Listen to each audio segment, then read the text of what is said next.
The national Broadway tour of Green Day's American Idiot is coming to Indianapolis. American Idiot is a sung-through musical adapted from the band's Grammy-winning album. The story follows three friends, Johnny, Will, and Tunny, as they struggle to deal with the monotony of suburbia and restrictive parental authority. It really tells the story of three kids that were going through that kind of turbulent time right after 9/11, just graduated high school. They all go their separate ways and all end up coming back together at the end of the show. And it really it portrays our generation after 9/11 really well and how we dealt with it. The show premiered in 2009 at the Berkeley Repertory Theater and quickly became the top-grossing show in the theater's history. The following year, it became a hit on Broadway at the St. James Theater. The musical has been nominated for and won several awards, including a Drama Desk Award, 2 Tonys, and the Grammy for Best Musical Show Album in 2011. American Idiot is at the Clues Memorial Hall April 2nd to April 7th. We're here with Trent Saunders. Thanks for coming in. Of course. So, American Idiot is here right now in Indianapolis. Give us a preview of the show for people who might not know what it's like. Well, it's cool fusion of two things, really. You know, the musical theater aside, where it's telling this awesome story, this coming-of-age story about three guys from a post-9/11 America, and they're from the suburbs, and they're basically all trying to escape this overstimulated society that we live in and find who they are, you know, in various three different ways, because they wind up going on different quests. I fall into with the main guy, and I'm kind of the influence that he finds to help him find himself, and I lead him down the path of, you know, sex, drugs, and rock and roll.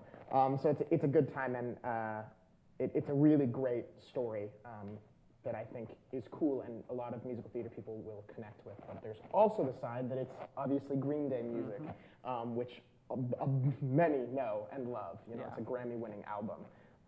So we have a lot of fans of the music come, and we've got a lot of musical theater people who really haven't heard this music before, but it's a lot of fun to fuse those two audiences. Mm-hmm.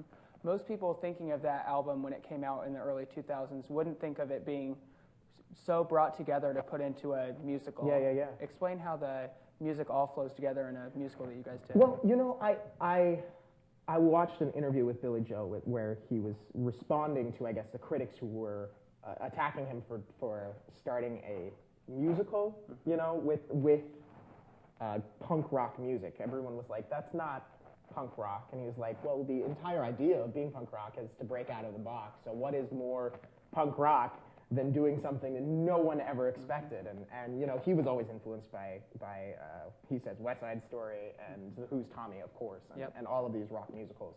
So I think that it's cool that it's able to break out of the box in that way. Yeah, it's definitely different than all musicals. It won a Tony Award for its lighting, its staging. It just seems like a really cool show. Yeah, it's really an incredible piece to be a part of, because, you know, there's a truth to the story that I think is overly dramatized in a lot of other pieces. You know, the true romantic side of drug addiction.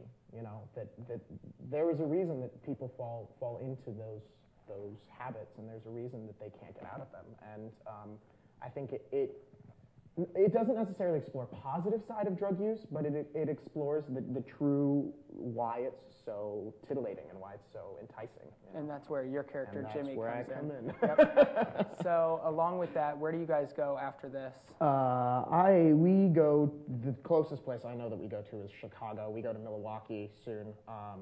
We are really all over the map. I literally just get on a bus when they tell me to get on a bus, and I go to the next Come and city. go. You know, I take show by show. Yeah.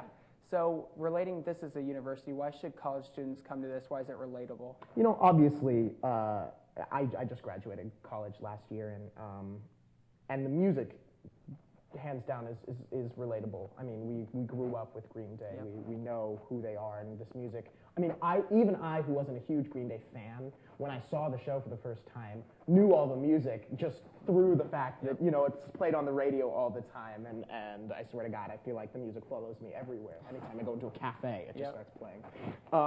You know, it's all really well-known music that you wouldn't you know, even if you don't really listen to Green Day, you may know the stuff. So it's cool and worth a listen and worth jumping into, because I also think it's a really relatable story. It's something that, you know, all of us can connect to. Yeah, well, that sounds like a great show. Yeah. I'm really looking forward to it. Thank you so much for coming in. Of course.